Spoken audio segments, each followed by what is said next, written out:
บาดนี้นะพอแต่ตั้งนะโมแล้วทิศนาฉันสิวานะโมแปลว่าขาหวานทานอมยกถวายนะก่อนสิบรรยายเรื่องขันในล้ำมหาเวทเทศให้โยมพี่น้องให้ฟังแกงคู่สุคุณพวกพ่อตาและแม่สนและพวกท่านทั้งหลายหญิงและชายโลฟังนั่งเต็มสารกวงโยมทั้งปวงอยากฟังเรื่องกระแสธรรมบนสีมวนขอเชิญชวนจงยังคอยหูน้อยมูกระโยมตั้งใจฟังไปให้มุมในลำพระเวท13กันพากันฟังให้มันคักยาสิหนีไกลเวรนะ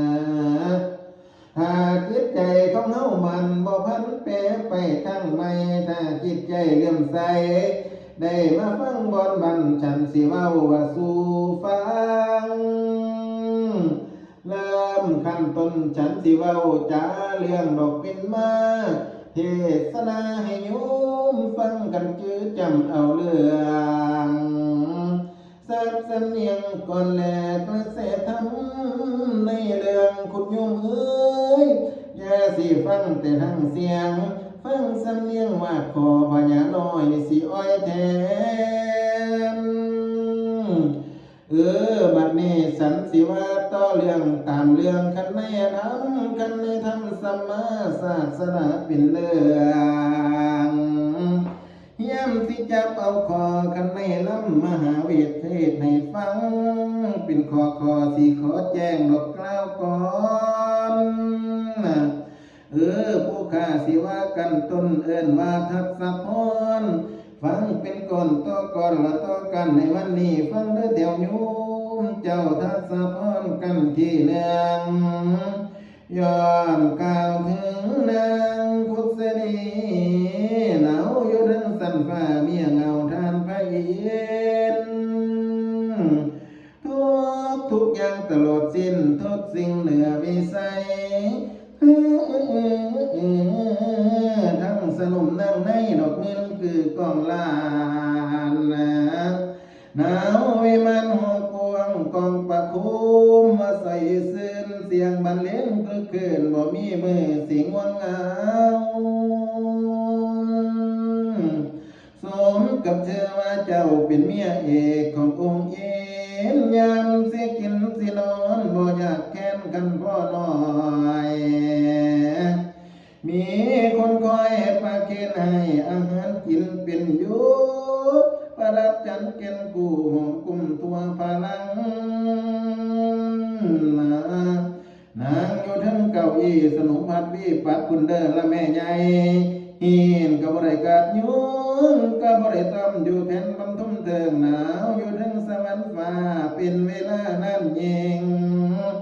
ความเป็นจริงนิมิตเกิดแก่น้องบ่มีหูดอกมือฝานบุพานิมิตดอกว่านั้นบอกเหตุเจ้าสวรรค์ให้จุติลงมาเกิดพงไปพีมาเกิดในเมืองไตกับนี้ต้องใส่ศาสตร์พุทธเสด็จนาน้อยอย่ามองเศร้าเก่าผ่าไทยนา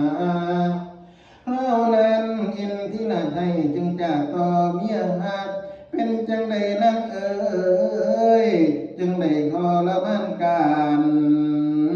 เท่านั้นพุทธดีไทยทูลองค์พระพีนางที่ได้จากนี้ลงไปเกิดกันที่ใต้ในพื้นมนุษย์คนนานี่ก็นี่บ่พ้นพอนิมิตมันสังหรณ์คิดอาวรณ์เมืองสวรรค์บ่ไกลดอกไล่เวนจากเป็นเวียนอีหยังหนอเวียนหยังหนอมาหน้าหัวจ้องพระอินทร์เว้าขันต้อน้องนี่นางลาหน้าตาแพง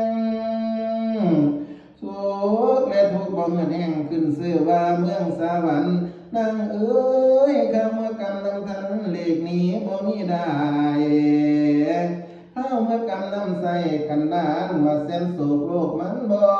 เที่ยงมันคือดามดังนิพพานนะเสือว่าสงสารนี้เวียนตายเวียนเกิดนางเอ้ยไปผู้นี้บ่บุญหักเรื่องพออยู่บ่เศร้าบ่ว่าค่อยหรือเจ้าจำสิภาคคล้อยนี้ไปตามเว้นตามกันก่อนละเด้อนั่งนองเว้นนำกองกำน้ำใสมันจำใจสิได้ห่างเจ้ากะบ่อยากห่างค่อยกะบ่อยากคือสิได้ว่าห่างกันนั่นหรอกนะว่านางเอ้ยโอ้โอ้โอ้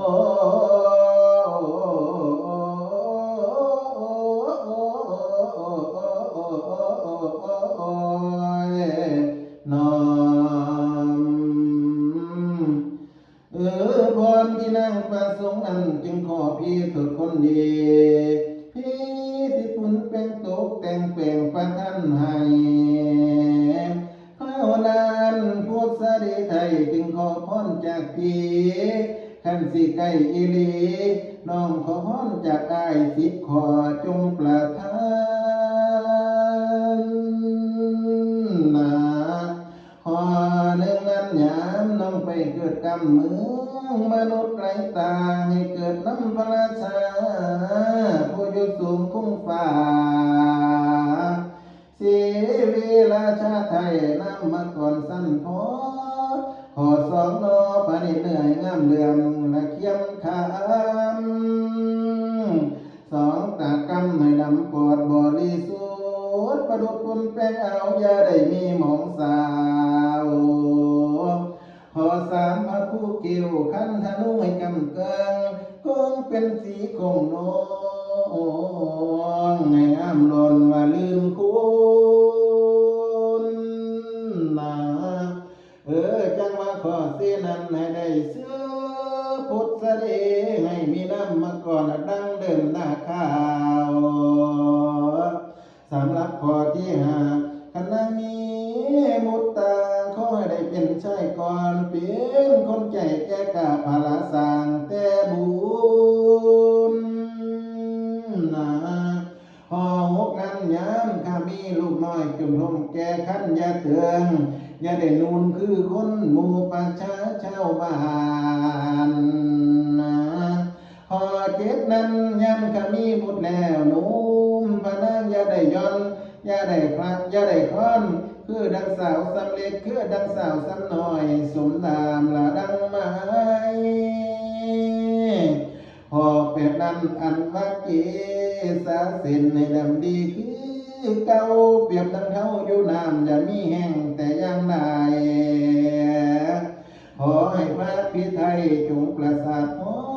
รเทียบขอเก้านั้นขอให้กายะน้องให้พ้องใสเสมอดามยามเมื่อไว้ชราเท่ากายของเขา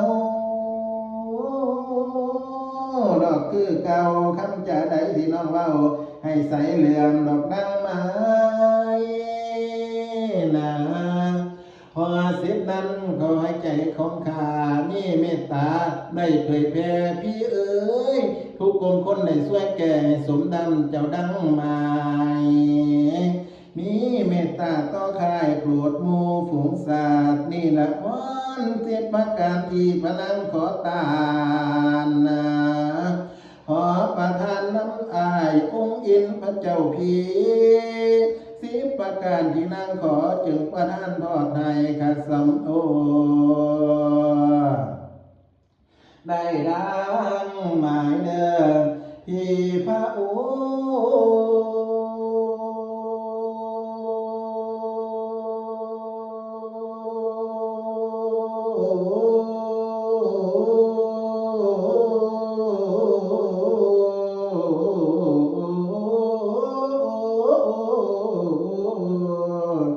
นอทศพรกันนี้19 เรื่องพระคาถา จบพอดีสมควรสิอวยลงกันนี่เอวังที่ตอนขาอาตมาหยุดไว้ก่อนตอนหน้าพุ่นจังสิฟังเรื่องต่อไป